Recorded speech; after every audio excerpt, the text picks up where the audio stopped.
Hello, good evening. Welcome back to my channel. संध्याकाळचे 6:30 वाजले आहेत आणि मी जस्ट लॉग आऊट केलेलं आहे.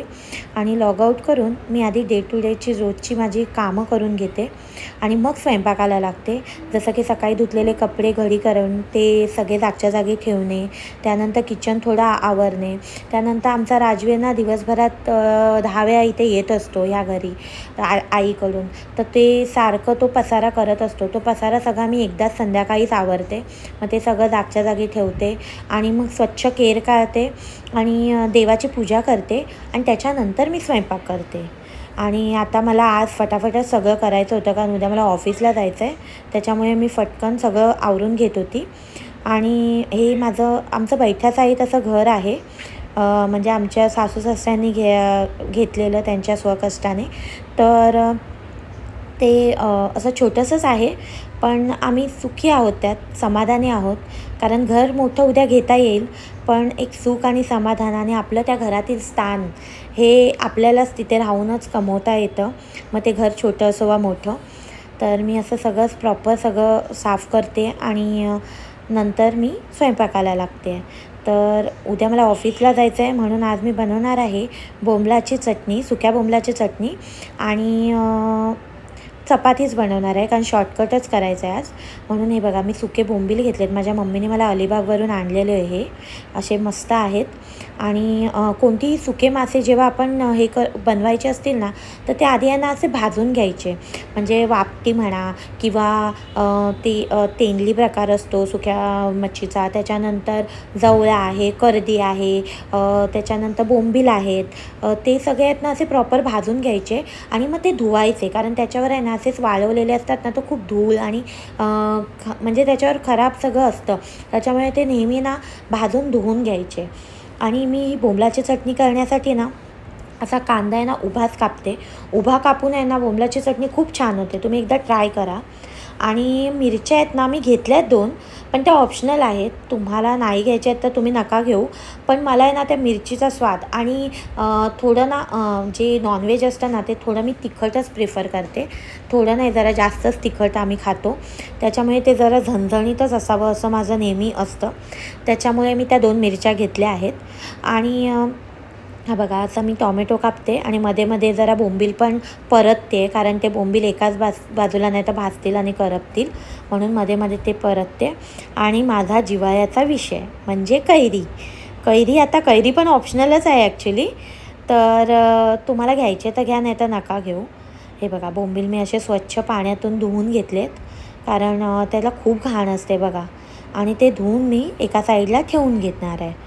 आणि नंतर आता हे बघा, मिरची आणि कैरी मी कापून घेते. कैरी आहे ना आता ह्या सीझनमध्ये मिळते, त्याच्यामुळे मी ना सगळ्या जेव्हा सुकट बनवते तेव्हा, किंवा नॉनव्हेजमध्ये, किंवा त्या दिवशी शेवग्याच्या सूपमध्ये पण मी कैरी घातली होती, चटणीमध्ये, किंवा असं पटकन पन्हं बनवायचं असेल तर कैरी हा माझा म्हणजे बोलतात ना, जेव्हा मिळते तेव्हा मी आणायलाच सांगते आणि ती सगळ्यात ती त्याचा समावेश करत असते, कारण मला खूप आवडते तो आंबा शिजलेला खायला. वा वा वा.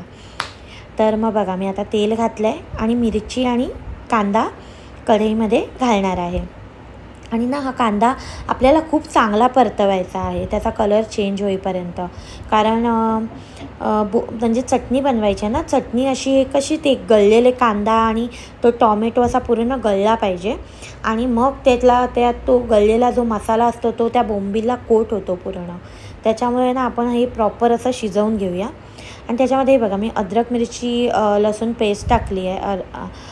ती अद्रक मिरची लसूण पेस्ट मी का घालते, कारण एक अडस वास असतो सुक्या मच्छीला, तर तो जाण्यासाठी मी ते घातलं आहे.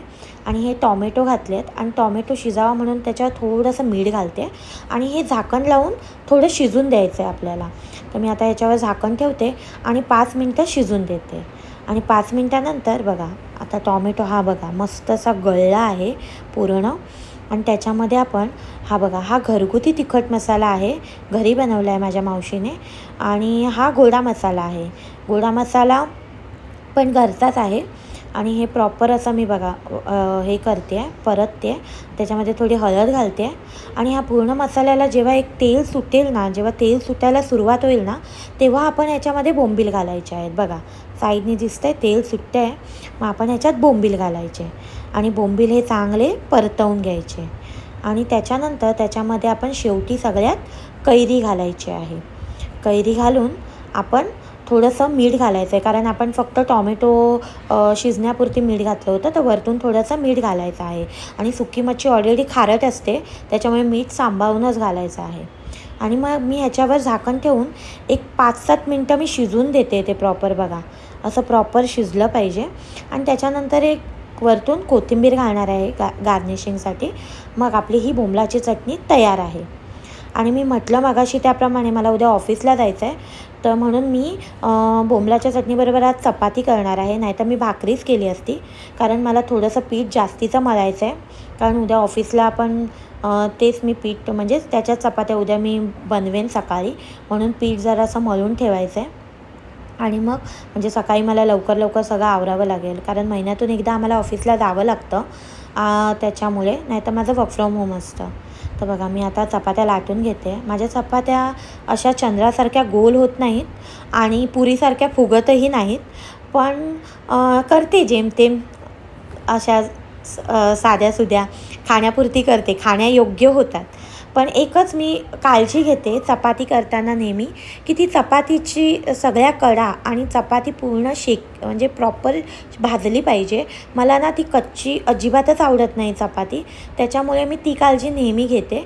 बाकी लाटणं आणि ते फुगणं ते आपल्या हातात नसतं, कधी फुगते कधी नाही फुगत. तर मग त्याप्रमाणे मी अशा चपात्या 4-5 आमच्यापुरती केल्यात आता. आणि बाकीचं पीठ मी सकाळसाठी ठेवून दिलेलं आहे. आणि आज मी मस्त असं एक माझा मेनू करणार आहे डेझर्ट म्हणून, मँगो मस्तानी. बघा म्हणून मी त्यासाठी काय केलं आहे, 2 आंबे घेतले आहेत. आणि आंबे घेतले ना तर मला ना हे असे कट करायला खूप आवडतं. मी नेहमी असं कट करते साधं खाताना पण. आणि हे असं करायचं, वाव, हे मला खूप आवडतं. पण ते काय प्रॉपर कट नाही होत होतं, म्हणून मी अशी ट्रिक घेतली. आणि हा थोडा ना मला आंबा असं वाटलं की आतून खराब होईल, खराब निघेल, पण तसं नव्हतं. तो चांगला होता, हापूस आंबा होता, तर चांगला होता तो. तर मी असे बघा कट पीस केलेत आणि थोडेसे ना बाजूला ठेवलेत, कारण नंतर आपल्याला ते क्रंचेससाठी टाकायचे आहेत.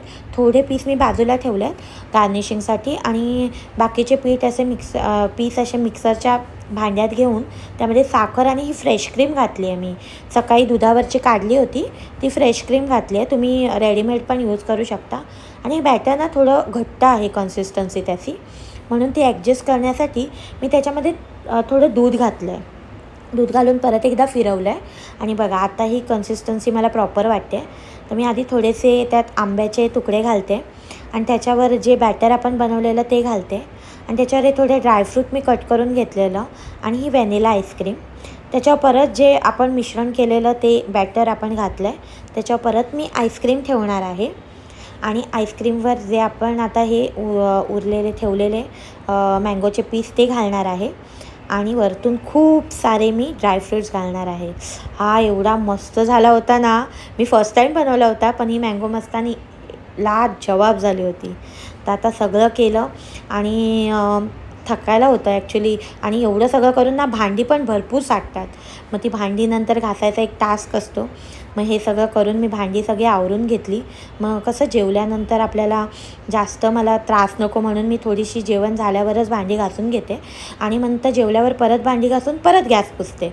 असं माझं सवय आहे. गॅस तेव्हा पूर्ण धुवून घेते, पण ही फक्त जेवण झालेल्याची भांडी मी थोडी घासून घेते, कारण नंतर जेवल्यावर मला खूप कंटाळा येतो भांडी वगैरे घासायला, म्हणून ते आधीच करून घेते. तर असं मी प्रॉपर पटापट करते. आणि लवकरच आज झोपणार आहोत आणि मग उद्या ऑफिसला जाणार आहे. नंतर भेटू आपण नेक्स्ट व्लॉगमध्ये.